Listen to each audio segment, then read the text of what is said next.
जैसा कि आपको विदित है कि हमारी इस आज की वार्ता का शीर्षक science technology and innovation impact on education and skill है।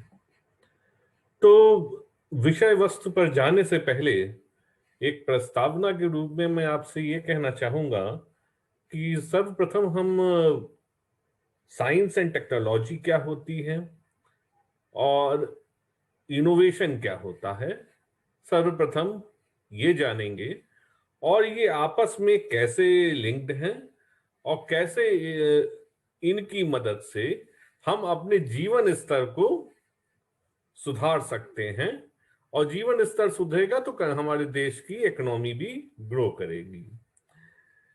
संपूर्ण वार्ता का, चूंकि हाल ही में अभी नई साइंस एंड टेक्नोलॉजी पॉलिसी आई है, तो मेरी वार्ता का केंद्र ये नई साइंस एंड टेक्नोलॉजी पॉलिसी भी रहेगी। मैं शुरुआत करना चाहूंगा संस्कृत के बहुत ही प्रसिद्ध श्लोक विद्या ददाति विनयम विनयम ददाति पात्रताम, यानी विद्या विनय देती है। विद्या मीन्स नॉलेज, विद्या से मेरा मतलब एजुकेशन नहीं, नॉलेज है। एंड विनय से पात्रता आती है, एबिलिटी। एंड एबिलिटी से धन आता है। जब आप एबल होंगे तभी आपको जॉब मिलेगी, और जब जॉब मिलेगी then of course you will be having the money in your hand, आपके हाथ में धन आएगा। और धन से आपको सुख की प्राप्ति होती है। ये मेटेरियलिस्टिक सुख की बात कर रहे हैं जो कि हम लोग देखते हैं आजकल। तो आप ये देखें कि ये संस्कृत का श्लोक बहुत ही प्राचीन श्लोक है और आज की हमारी भावनाओं में भी बिल्कुल खरा उतरता है। जब हम साइंस एंड टेक्नोलॉजी शब्द सुनते हैं और सुनते आए हैं इतने सालों में, तो उसके साथ साथ हमने कुछ और शब्द भी सुने हैं, जैसे इन्वेंशंस, टेक्नोलॉजिकल प्रोग्रेस, और किस तरीके से ये साइंस एंड टेक्नोलॉजी हमारे दैनिक जीवन को इफेक्ट करती है।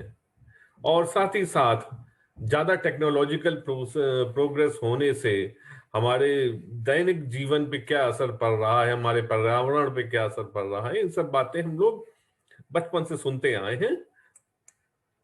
लेकिन एक शब्द नया सुनने में आया है कुछ ही वर्षों से, इनोवेशन। तो बेसिकली इनोवेशन क्या है?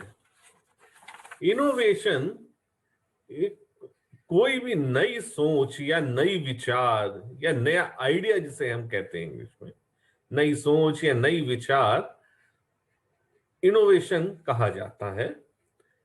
ये कई तरीके का हो सकता है इनोवेशन। तो सर्वप्रथम ब्रॉडली हम जो क्लासिफाई करते हैं इनोवेशन को, या कि वो या टेक्निकल है या नॉन टेक्निकल है।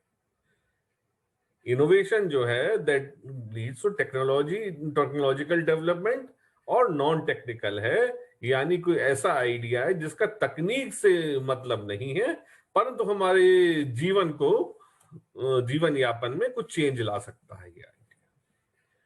तो अगर हम इनके साइज ऑफ इम्पैक्ट के हिसाब से इनको क्लासिफाई करें, तो सर्वप्रथम इंक्रीमेंटल होंगे। इंक्रीमेंटल अर्थात बहुत कम समय और बहुत कम साइज ऑफ पॉपुलेशन को वो आइडिया इफेक्ट करता होगा, और उसका बहुत ज्यादा इम्पैक्ट सोसाइटी पे नहीं पड़ेगा। दूसरा जो क्लास होगा तो वो है ट्रांसफॉर्मेटिव, जो कि सब्सटेंशियल चेंज लाएगा। वो इनोवेशन, नए आइडियाज आएंगे और नई टेक्नोलॉजी कुछ डेवलप होगी। और तीसरा जो है वो रेडिकल, यानी कि वो आइडिया एक नया आंदोलन पैदा करेगा। वो सोच एक नई सोच को जन्म देगा, और कुछ ऐसा आएगा कि बहुत ही large section of the society उससे इफेक्ट होगा। तो जो प्रोसेस होता है एक आविष्कार का, वैज्ञानिक और जनता तक कैसे पहुंचता है, एक जनमानस तक, तो ये होता है कि पहले रिसर्च होती है, R&D के बाद वो मैन्युफैक्चरिंग में जाती है चीज। जैसा अभी आपने कोविड वैक्सीन के केस में देखा, पहले उस पर रिसर्च हुई, उसे ट्रायल्स हुए, वो भी R&D का पार्ट होते हैं। फिर वो मैन्युफैक्चरिंग स्टेज पे गई, और फिर मार्केटिंग, मार्केटिंग ये नहीं, मार्केटिंग चाहे सरकार के माध्यम से हो, सरकार उसको आम आदमी यूजर तक पहुंचाए, चाहे वो एक प्राइवेट कंपनी का मार्केटिंग नेटवर्क हो, उसके जरिए वो यूजर तक पहुंचे। यही चीज अन्य रूप में भी ले सकते हैं कि अगर हम एक साधारण आदमी किसी दुकान पे गया, कोई अपनी आवश्यकता नहीं, उसको नहीं पता लगी, वो उसके लिए एक चीज मांगने दुकानदार के पास गया और दुकान पे वो चीज अवेलेबल नहीं है, अभी किसी ने उस चीज का मैन्युफैक्चरिंग शुरू नहीं की, तो दुकानदार अपने होलसेलर को, होलसेलर मैन्युफैक्चरिंग जो कंपनीज हैं उन तक वो पहुंचाएगा कि कस्टमर ऐसी चीज डिमांड कर रहे हैं, तो वो कंपनीज उस पे R&D करके और उसको मैन्युफैक्चर करेंगी, जो कि तब यूजर तक पहुंचेगी। जैसा कि हम लोग कहते आए हैं कि आवश्यकता ही आविष्कार की जननी है, तो ये आवश्यकता से भी आविष्कार होगा और वो फिर आम आदमी तक पहुंचेगा। तो इस तरीके की ये जो आविष्कार और आम आदमी तक पहुंचने की श्रृंखला है, ये लीनियर मॉडल्स कहलाती हैं।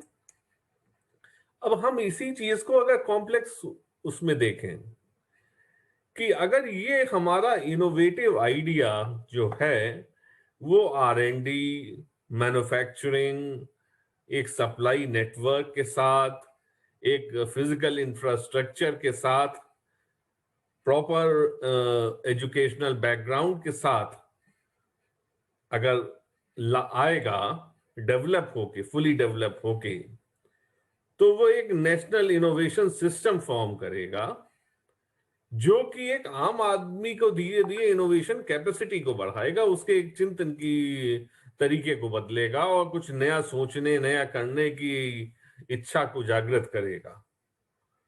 तो जब इस तरीके की एक थिंकिंग आएगी कि सब नया कुछ हो रहा है, कुछ नया करना है, जैसे हमने कहा, मैंने पहले बताया कि नेसेसिटी से भी इनोवेशन स्टार्ट होता है और दोनों तरीके से इनोवेशन होता है। तो अल्टीमेटली होगा क्या, जब नया इनोवेशन होगा, नए आइडियाज आएंगे, नई आवश्यकताएं आएंगी, तो इंडस्ट्री का एक्सपेंशन होगा और expansion will result in creation of jobs. तो हमारी जनसंख्या इतनी है कि जॉब्स की जरूरत हमको हमेशा रहती है। तो जब नई जॉब्स क्रिएट होंगी, नए लोगों को रोजगार मिलेगा, तो उनका जीवन का स्तर इंप्रूव होगा और उससे हमारी इकोनॉमी भी ग्रो करेगी। अब यही कैपेबिलिटीज, जैसा हम लोगों ने अभी इनोवेशन की बात की, लेकिन इनोवेशन को लाने के लिए, इनोवेटिव आइडिया को क्रियान्वित करने के लिए हमारे पास कुछ कैपेबिलिटी होनी चाहिए। सर्वप्रथम कौन सी कैपेबिलिटी है? Scientific capability. Scientific capability means कि हम कैसे सीखने की इच्छा, हमारे जो सोचने का ढंग है वो साइंटिफिक हो, यानी सिस्टमेटिक हो। हम सिस्टमेटिक रूप में सोचें, जो भी सोचें उसके पीछे कोई रीजन हो। सेकंड है इंजीनियरिंग कैपेबिलिटी, यानी जो हमने सोचा है उसको कैसे क्रियान्वयन कर सकते हैं, ये इंजीनियरिंग हमारे मन में होनी चाहिए, इस तरह की सोच डेवलप होनी चाहिए। और थर्ड है टेक्नोलॉजिकल कैपेबिलिटी, यानी कि जो हमारी सोच है उसको प्रैक्टिकल जामा पहनाने के लिए जो टेक्नोलॉजी चाहिए उसको डेवलप करने की भी सोच हम में होनी चाहिए। और जो चौथी है वो है इनोवेटिव कैपेबिलिटी। इनोवेटिव कैपेबिलिटी तभी आएगी जब हमारी सोच सिस्टमेटिक होगी, साइंटिफिक होगी और साथ ही साथ हम उसकी तकनीक को डेवलप करने के बारे में सोचने लायक होंगे, तभी इनोवेटिव आइडियाज आएंगे। इनोवेटिव आइडियाज में मैं एक एग्जांपल आपको देना चाहूंगा जरूर, कि आप सब लोग न्यूटन के ग्रेविटी के सिद्धांत के बारे में जानते हैं। तो न्यूटन ने कहा कि सेब जब टूटता है अपने पेड़ से तो वो नीचे गिरता है, और वो ऐसे नीचे क्यों गिरता है? कि उसको अर्थ का ग्रेविटी का फोर्स पुल करता है अपनी तरफ। तो ऐसा तो नहीं था कि न्यूटन साहब से पहले सेब ऊपर जाता था, सेब पहले भी नीचे गिरता था। तो न्यूटन ने ही ग्रेविटी का सिद्धांत दिया। वो कैसे दिया? न्यूटन ने पहले ऑब्जर्व किया कि सेब नीचे आता है, ऊपर क्यों नहीं जाता। ये उसकी एक सिस्टमैटिक थिंकिंग थी, जिसे मैं साइंटिफिक कैपेबिलिटी यहां कह रहे हैं। फिर उसने अपनी नॉलेज जो उसने थी कि कोई फोर्स होता होगा, इसका मतलब उसको पता था कि फोर्स नाम की कोई भी एक विषय वस्तु होती है, एक बल बल कहीं लगता है, उसको एक नॉलेज थी बेसिक फिजिक्स की। तो उसने फोर्स का कॉन्सेप्ट वहां लगाया और फोर्स का डायरेक्शन उसने बताया कि वो नीचे की तरफ होगा। तो उसने अपनी इंजीनियरिंग कैपेबिलिटी भी उसमें यूज की, और फिर उनको मिला के जो उसने आइडिया दिया वो इनोवेटिव आइडिया था।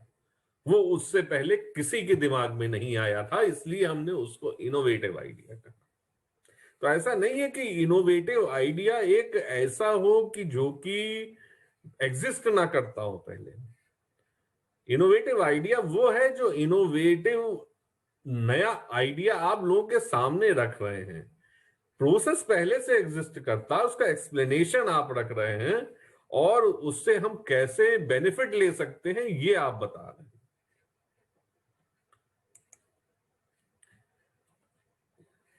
अब हम देखेंगे कि देखिए साइंस और टेक्नोलॉजी, साइंस पहले, अब हाँ, पहले सबसे पहले साइंटिफिक कैपेबिलिटी थी। तो साइंस एक बेसिक एंटिटी, एक बेसिक आइडिया देती है कि क्या क्या चीज पॉसिबल है। और चूंकि साइंस की उत्पत्ति कहां से हुई है? अरिस्टोटल।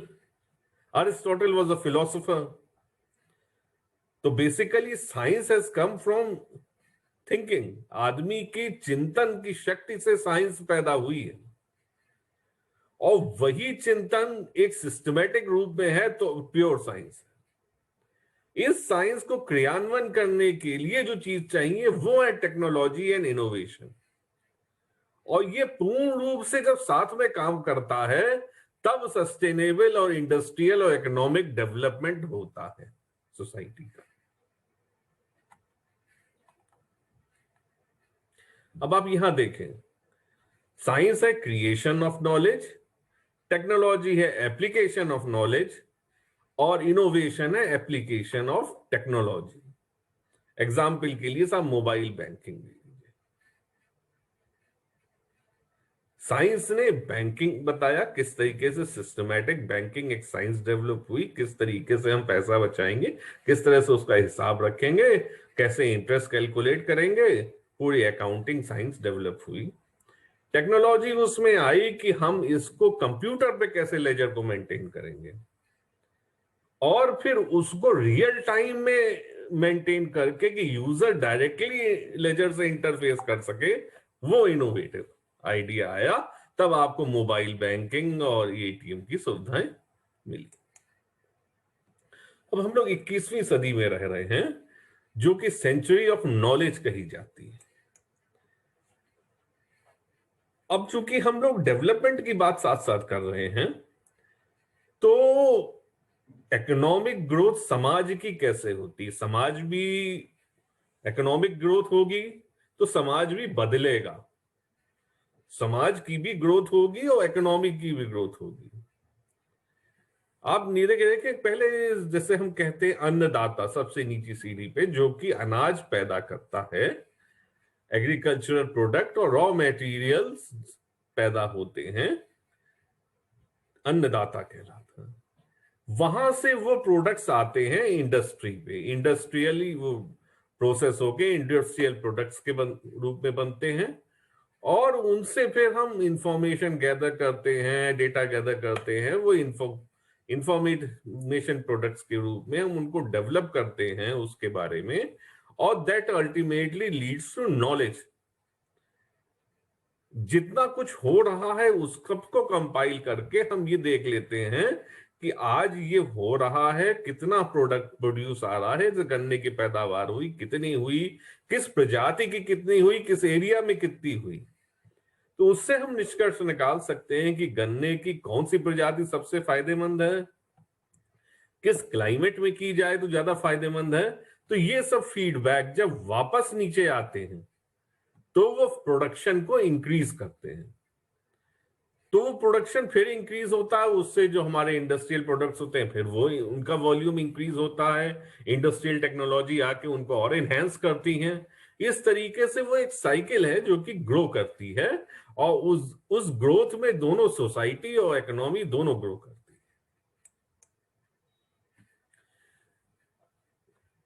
अब आप देखें कि दो लोग हैं, एक नॉलेज क्रिएटर्स हैं, एक नॉलेज यूजर्स। अगर हम ये देखें कि दोनों को रोल को डिवाइड करें पब्लिक सेक्टर में और प्राइवेट सेक्टर में, तो पब्लिक सेक्टर में जो नॉलेज क्रिएशन है वो बेसिक साइंटिफिक रिसर्च है, और उस साइंटिफिक रिसर्च का यूनिवर्सिटीज और गवर्नमेंट ऑर्गेनाइजेशंस के थ्रू, चाहे स्टूडेंट के माध्यम से हो चाहे एनजीओ वगैरह के माध्यम से, जनमानस तक उसकी जानकारी देना, वो नॉलेज क्रिएशन और नॉलेज यूज। लेकिन इस साइंस, बेसिक साइंस के डेवलपमेंट में और उसको पब्लिक तक पहुंचाने में, उस साइंस को पहुंचाने में, साइंटिफिक टेम्पर को डेवलप करने में कोई प्रॉफिट नहीं होना है, इसलिए वहां पे कोई प्राइवेट सेक्टर इंटरवीन ना करता है ना करना चाहता। हाँ, सोशल रिस्पॉन्सिबिलिटी के तहत कभी कभी वो इंटरवेंशन होता है, लेकिन वो बहुत कम। तो प्राइवेट सेक्टर जो है उनका नॉलेज क्रिएशन जो है वो R&D के फॉर्म में होता है, कि कैसे हम अपने प्रोडक्ट को अच्छा बनाएं कि वो मार्केट में compete करे। देखिए, पब्लिक सेक्टर सोसाइटी पे स्ट्रेस कर रहा है, प्राइवेट सेक्टर टेक्नोलॉजी पे स्ट्रेस कर रहा है। बेसिक साइंस की जो नॉलेज पब्लिक सेक्टर ने प्रोड्यूस की, उसको यूज करके वो टेक्नोलॉजी को एनहेंस कर रहा है और अपने प्रोड्यूस को अच्छा से अच्छा बना रहा है। हाँ, उसको ये पता है जब हमारा प्रोडक्ट अच्छा होगा तो हमको प्रॉफिट भी ज्यादा मिलेगा।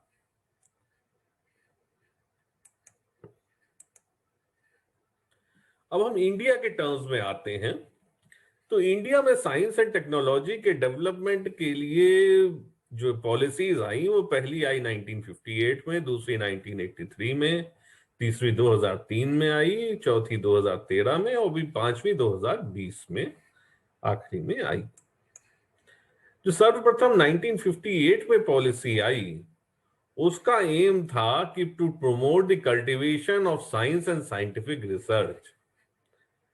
प्रमोट कल्टीवेशन ऑफ साइंस के मतलब हम बेसिक साइंस से लेकर, एक कल्टीवेशन का मतलब है कि स्टार्टिंग फ्रॉम द स्क्रैच पूरा इंफ्रास्ट्रक्चर डेवलप करना है, कि कैसे हमारे कंट्री में साइंस प्रोग्रेस करेगी, रिसर्च कैसे प्रोग्रेस करेगी, और वो कैसे आम आदमी तक पहुंचेगी।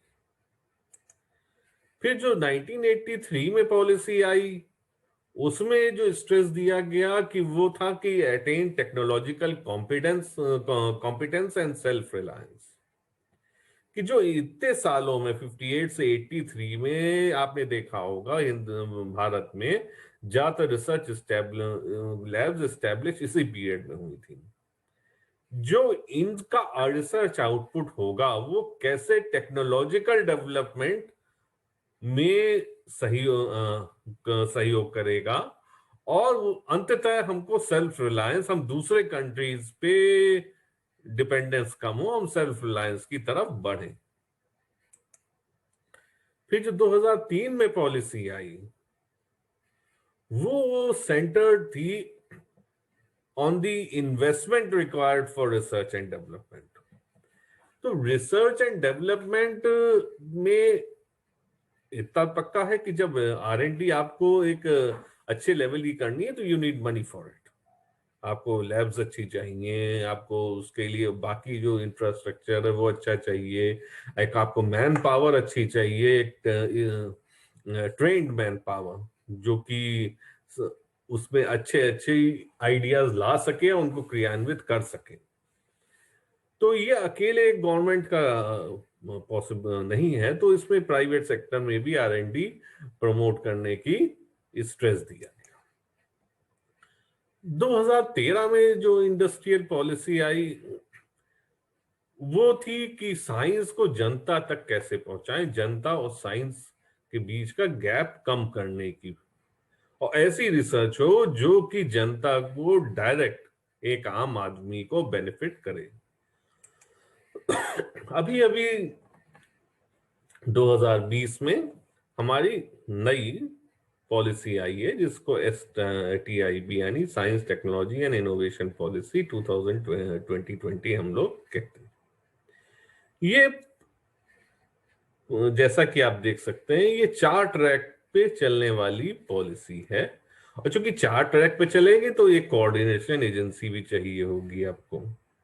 तो coordination agency scientific adviser to the government of India रहेंगे इसमें, और जो 4 ट्रैक्स हैं साइंटिफिक एडवाइजर के साथ साथ नीति आयोग DST भी कोऑर्डिनेशन का काम करेंगे। तो जो पहला ट्रैक है वो पब्लिक इंटरफेस का है कि कैसे पब्लिक, साइंस से साइंटिस्ट और पब्लिक के बीच के ब्रिज को कैसे पाटा जाए, और कैसे साइंटिस्ट डायरेक्टली पब्लिक को क्या चाहिए ये जान सकें और उसी के अनुरूप वो सोचें, और जो भी साइंस और टेक्नोलॉजी का डेवलपमेंट है वो हो।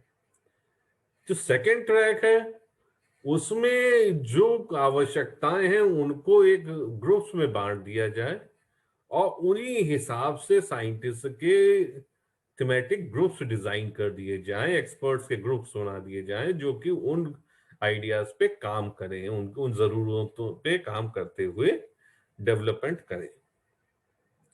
थर्ड ट्रैक जो है वो वेरियस गवर्नमेंट की मिनिस्ट्रीज, डिपार्टमेंट्स और राज्यों को तालमेल के लिए है। और फोर्थ ट्रैक जो है वो जितने भी इंस्टीट्यूशनल कोहेरेंस है और जितने भी हमारे 3 ट्रैक्स जो हैं उनके जो भी आउटपुट हों उन सबको इंटीग्रेट करें। तो इसमें जो सबसे पहला जो एक रिवॉल्यूशन है वो है knowledge bank, creation of a knowledge bank. So science, technology और इनोवेशन ऑब्जर्वेटरी की एक प्रस्तावित है जो कि एक रिपोजिटरी का काम करेगी, जहां पे साइंस से संबंधित जितने भी डेटाबेसेस हैं, जितने भी रिसर्च इंडिया में हुई हैं, रिसर्च पेपर इंडियन साइंटिस्ट के, उस डिपोजिटरी में रहेंगे। साथ ही साथ अभी क्या होता है कि कोई रिसर्च इंस्टीट्यूट अपने रिसर्च जर्नल सब्सक्राइब करता है और वो वहां के साइंटिस्ट जो काम कर रहे हैं वहां पे उनको सुलभ होता है। हर इंस्टीट्यूट एक सेक्शन ऑफ जर्नल सब्सक्राइब करता है, ये एक इंस्टीट्यूट के लिए पॉसिबल नहीं है कि वो सारे जर्नल सब्सक्राइब करें। तो ये डिसाइड किया गया है कि कंट्री एज अ होल के लिए गवर्नमेंट ऑफ इंडिया सब्सक्राइब करेगी जर्नल, और वो हिंदुस्तान के सभी साइंटिस्ट को एसेसिबल होंगे। वो जर्नल्स और वो डेटा सबको एसेसिबल होगा, और इसके लिए एक डेडिकेटेड पोर्टल बनाया जाए। एक पोर्टल जो कि जितने भी साइंटिफिक इक्विपमेंट्स इंडिया में अवेलेबल हैं, हर लैब में अलग अलग तरीके के इक्विपमेंट हैं, उनका एक पोर्टल iSTEM करके already Indian institute of science Bangalore के तत्वाधान में बन चुका है। जो सेकंड इसका अहम जो ध्यान देने वाली चीज है वो है फंडिंग एस्पेक्ट। तो साइंस एंड टेक्नोलॉजी में अब तक क्या होता था कि ज्यादातर जो रिसर्च स्कीम्स आती थी वो केंद्र सरकार की होती थी, या वो विज्ञान एवं प्रौद्योगिकी विभाग द्वारा ही प्रायोजित होती थी, या रिसर्च, एटॉमिक एनर्जी या स्पेस साइंस जो भी मंत्रालय थे उनसे संबंधित ही रिसर्च प्रॉब्लम होती थी। और सारे मंत्रालय रिसर्च में प्रमोशन में नहीं एंगेज रहते थे। तो अब ये करा गया है कि हर डिपार्टमेंट गवर्नमेंट का रिसर्च को प्रमोट करेगा और अपने बजट का कुछ हिस्सा रिसर्च के लिए रिजर्व रखेगा। और साथ ही साथ राज्य सरकारों से भी अपेक्षा की गई है कि वो अपने राजस्व का कुछ अंश रिसर्च एंड डेवलपमेंट के लिए रखेंगे। जैसा कि मैंने अभी कहा था कि इंटीग्रेशन, तो उसके लिए research and innovation excellence frameworks design किए जाएंगे जो कि रेलेवेंट स्टेक होल्डर्स की जरूरतों को ध्यान में रखते हुए टेक्नोलॉजी डेवलपमेंट को इंटीग्रेट करेंगे। उसके आउटपुट और आवश्यकताओं के अनुरूप है कि नहीं रिसर्च, जो टेक्नोलॉजी डेवलप हो रही है वो आवश्यकता जो थी उसी के अनुरूप हो रही है कि नहीं, ये इंटीग्रेशन का काम भी किया जाएगा। अगला जो अहम ध्यान देने योग्य बात है इसमें वो है आत्मनिर्भर भारत। आत्मनिर्भर भारत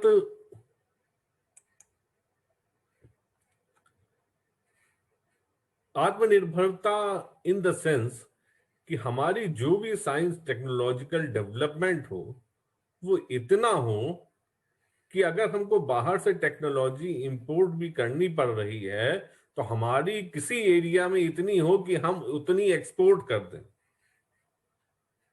हम सारे एरियाज में मास्टर तो नहीं हो सकते ना, तो किसी एक में इतने ज्यादा मास्टर हो कि जो दूसरे में कमी है उसको मतलब आत्मनिर्भर, सेल्फ सफिशिएंट नहीं हो सकते, सेल्फ रिलायंट।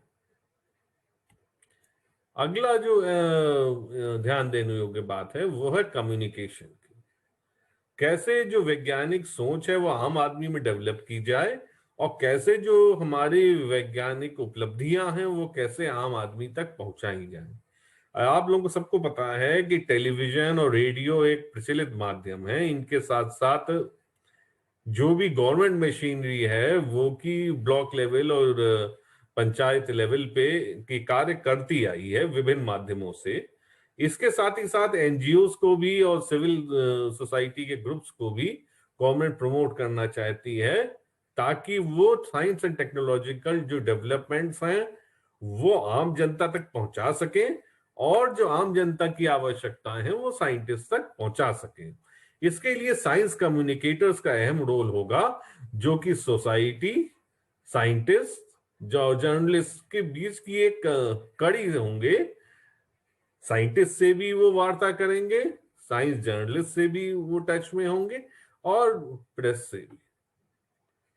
तो एक बेसिकली वो साइंस कम्युनिकेटर्स जो होंगे they will be in touch with all the people who are engaged in science and technological development, or they will play a role of a communicator।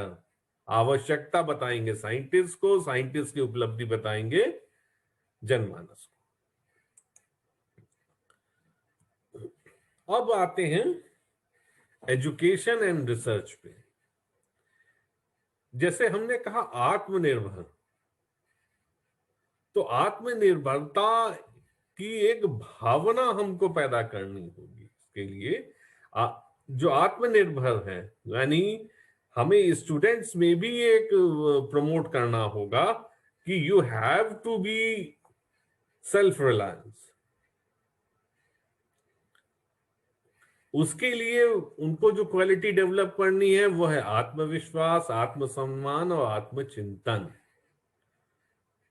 आत्मचिंतन, देखिए चिंतन जहां भी साइंस होगी वहां चिंतन जरूर होगा। बिना चिंतन के विज्ञान नहीं हो सकता, नए आइडियाज नहीं आ सकते, नई चीज डेवलप नहीं हो सकती। अब जो बच्चों के मन में जो विचार आएंगे उनको क्रियान्वित करने के लिए एक स्ट्रेटेजी हर लेवल पे बनाई जानी चाहिए। इसके लिए एक मेंटरशिप प्रोग्राम डिजाइन किया जाएगा और एक scientific social responsibility policy government लाना चाहती है, जिससे कि अंतर्गत कि कोई भी स्टूडेंट्स जो एजुकेशनल इंस्टीट्यूशंस के होंगे वो हमारी जो साइंटिफिक लैब्स हैं उनके टच में, उनसे एक्सपोजर पा सकें। क्योंकि बच्चा साइंस के प्रति मोटिवेट तब होता है जब वो रिसर्च होते हुए देखता है। छोटा बच्चा जो कि क्लास में आपने हम लोग भी पढ़े हैं, हम लोगों को साइंस में इंटरेस्ट डेवलप होना कब शुरू हुआ? जब हम लैब में गए, हमने एक्सपेरिमेंट अपने हाथ से करके देखे थे, एक्सपेरिमेंट में कहाँ क्या हो रहा है ये खुद देखा, तब इंटरेस्ट डेवलप होता है।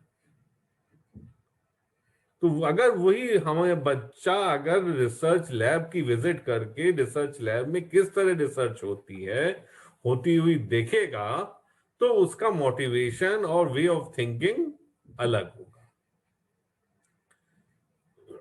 अब फिफ्थ जो सबसे मतलब इसकी जो फीचर है वो ये है कि internationalisation of research and development India में होना चाहिए।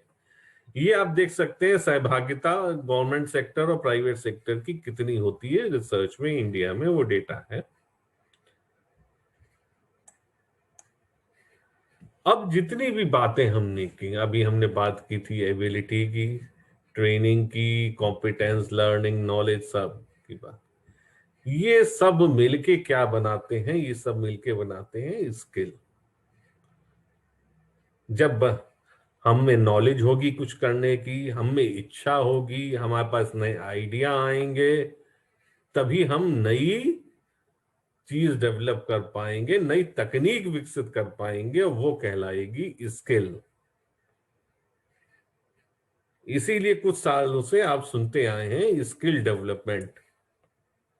तो skill development is a combination of education, the process of learning, knowledge, और उससे फिर हम कॉम्पिटेंस लाएंगे। जब नॉलेज को हम अप्लाई करेंगे तभी हम में कॉम्पिटेंस आएगा। जब कॉम्पिटेंसी आएगी with the help of a training, तभी हम में एबिलिटी होगी और हम उससे फिर ग्रो करेंगे। तो स्किल इज नॉट जस्ट कि हम गए और कोई ट्रेनिंग ली तो स्किल डेवलप होगी, ऐसा नहीं है। Training is one only one aspect of the skill. Training के अलावा भी हमको कॉम्पिटेंसी तो खुद में डेवलप करनी है।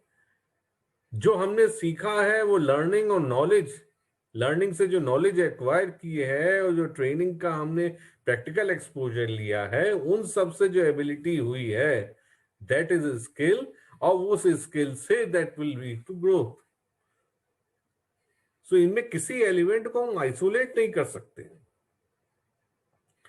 तो हमने ये देखा कि साइंस, टेक्नोलॉजी और इनोवेशन जो है उससे हमको एजुकेशन भी इम्पार्ट होगी, और उस एजुकेशन का साइंस टेक्नोलॉजी के कॉम्बिनेशन में, ट्रेनिंग के कॉम्बिनेशन में स्किल डेवलप होगी, और स्किल डेवलपमेंट से हमको रोजगार मिलेंगे, उससे ग्रोथ होगी, और उसी से इकोनॉमी, इंसान की एक लिविंग स्टैंडर्ड इंप्रूव होगा, और उस लिविंग स्टैंडर्ड और क्वालिटी ऑफ लाइफ इंप्रूव होने से इकोनॉमी भी ग्रो करेगी। तो this is what the impact, what the title meant. हमारा जो आज का विषय था वो भी यही था। मैं आशा करता हूं कि इस वार्ता से कुछ आपने नया सीखा होगा, और मैं अंत में आपको ये दिखाना चाहूंगा कि सारे फोर्सेस, पॉलिटिकल डिसीजन मेकिंग जो कि नई पॉलिसी डिजाइन करते हैं, पब्लिक ओपिनियन जो कि आपकी स्ट्रेस बहुत दी गई है, मार्केट फोर्सेस की रिसर्च कैसी होनी चाहिए, जिसकी आवश्यकता है वैसी रिसर्च होनी चाहिए, साइंटिफिक नॉलेज प्रोडक्शन, ये सब मिलके ही सोसाइटी में साइंस को बढ़ावा देते हैं। इसी के साथ मैं अपनी वाणी को विराम देता हूं, और धन्यवाद।